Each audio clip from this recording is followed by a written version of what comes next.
तो मैं अभी अभी बिहार बोर्ड इंटर परीक्षा 2025 के लिए ज्योग्राफी का नोट्स बना रहा था, जो कि मैं बना रहा था कि अध्याय 9 का भारत के संदर्भ में नियोजन एवं सतत पोषणीय विकास। तो इसका हम नोट्स बना रहे थे। तो चलिए सोचा कि आप लोग को भी दिखा दूँ। चलिए शुरू देखिए आप लोग भी।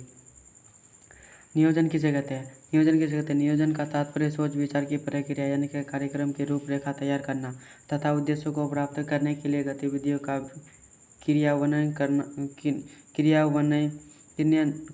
क्रियान्वयन से है। यानी कि सामान्य तो नियोजन दो तरह के होते हैं। पहला होता है खंडीय नियोजन और दूसरा है प्रादेशिक नियोजन। तो चलिए पहला का देखते हैं, खंडीय नियोजन देखते हैं।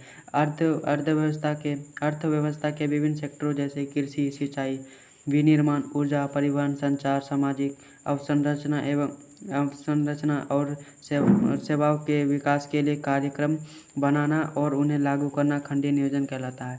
आप लोग को भी परिभाषा समझ में आया कि नहीं? जल्दी बताइए, कमेंट में जल्दी बताइए। उसके बाद सेकेंड है मेरा प्रादेशिक नियोजन। देश के सभी क्षेत्रों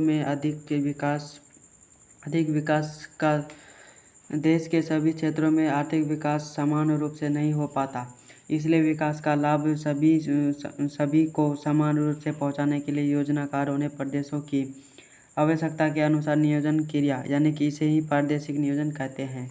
उम्मीद करता हूँ कि ये भी परिभाषा आपको समझ में आया होगा। पर समझ में आया तो वीडियो को लाइक और चैनल को सब्सक्राइब जरूर कर दे और शेयर भी कर दे। उसके बाद मेरा आता है लक्ष्य क्षेत्र नियोजन का परिभाषा हम लोग देखते हैं।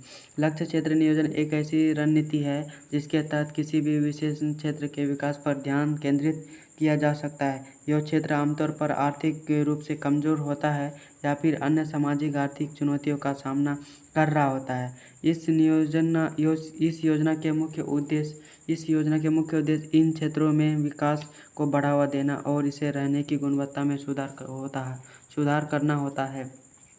उम्मीद करता हूँ कि आप लोग को भी लक्ष्य क्षेत्र नियोजन आप लोग को समझ में आएगा। उसके बाद मेरा है उसी लक्ष्य समूह योजना। चलिए इसको भी देखते हैं। पर्वतीय क्षेत्र विकास कार्यक्रम में लक्ष्य समूह मुख्य रूप से पर्वतीय क्षेत्रों में रहने वाले लोग हैं। इसमें किसान, पशुपालक, आदिवासी, महिलाएं, युवा और बुजुर्ग शामिल हो सकते हैं। लघु कृषक विकास संस्था SFDA, सीमांत किसान विकास संस्था MFDA आदि कुछ लक्ष्य समूह कार्यक्रम के उदाहरण है। उम्मीद करता हूँ कि ये भी लक्ष्य समूह योजना आप लोग का परिभाषा समझ में आया होगा। चलिए उसके बाद देखते हैं हम लोग पर्वतीय क्षेत्र विकास कार्यक्रम। पर्वतीय क्षेत्र विकास कार्यक्रम भारत सरकार द्वारा पर्वतीय क्षेत्रों के समग्र विकास के लिए एक महत्वपूर्ण पहल है। यह कार्यक्रम पर्वतीय क्षेत्रों के विकास के लिए एक महत्वपूर्ण पहल है। यह कार्यक्रम पर्वतीय क्षेत्रों के विशिष्ट चुनौतियों और अवसरों को ध्यान में रखकर तैयार किया गया है। उम्मीद करता हूँ कि ये भी आप लोग को परिभाषा समझ में आया होगा। पर्वतीय क्षेत्र विकास कार्यक्रम का परिभाषा आपको समझ में आया होगा। उसके बाद हम उसके पर्वतीय क्षेत्र विकास का हम लोग नेक्स्ट देखते हैं, यानी कि इस कार्यक्रम को पंचवर्षीय योजना में प्रारंभ किया गया था।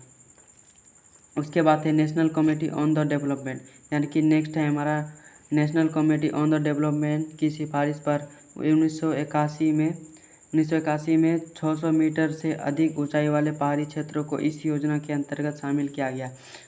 आप लोग को अभी यानी कि 1981 के तहत 600 मीटर से अधिक ऊंचाई वाले, यानी कि 600 मीटर से अधिक ऊंचा वाले पहाड़ जो भी क्षेत्र के इस योजना के अंतर्गत शामिल किया गया। उसके बाद हमारा नेक्स्ट है इस योजना के अंतर्गत उत्तराखंड के सभी पहाड़ी जिले, मिकिर पहाड़ी, असम की उत्तरी कछार की पहाड़ियाँ और पश्चिम बंगाल का दार्जिलिंग जिला और तमिलनाडु का नीलगिरी आदि को कुछ मिलाकर 15 जिले शामिल किए गए। आप लोग को ये भी नेक्स्ट आपको समझ में आएगा। उसके बाद हम लोग फिर देखते हैं यह कार्यक्रम पहाड़ी क्षेत्रों में बागवानी, रोपण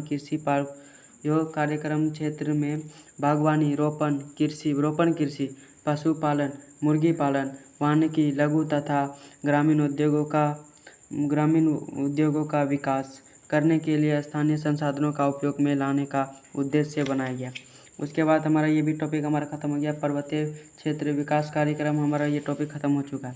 उसके बाद नेक्स्ट टॉपिक में आते हैं, पर्वतीय क्षेत्र विकास कार्यक्रम को बनाते समय निम्न बातों को ध्यान में रखा गया।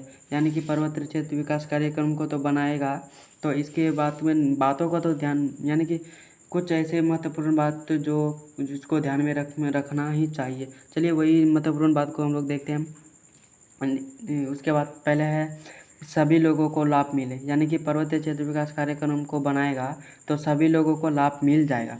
उसके बाद है स्थानीय संसाधनों एवं प्रतिभाओं का विकास हो, यानी कि स्थानीय संसाधनों का एवं प्रतिभाओं का विकास हो। उसके बाद है पिछले क्षेत्रों को व्यापार में शोषण से बचाना हो। उसके बाद है बाजार व्यवस्था में सुधार करके श्रमिकों को लाभ पहुंचाना। उसके बाद है पारिस्थितिकीय संतुलन को बनाए रखना। उम्मीद करता हूँ कि ये भी आप लोग को बहुत ही अच्छे से समझ में आया होगा। पर्वतीय क्षेत्र विकास कार्यक्रम को बनाते का निम्न बातों को ध्यान में रखा। आप लोग भी देख लीजिए, इसका स्क्रीनशॉट मार सकते हैं आप लोग या नहीं भी। उसके बाद हमारा आता है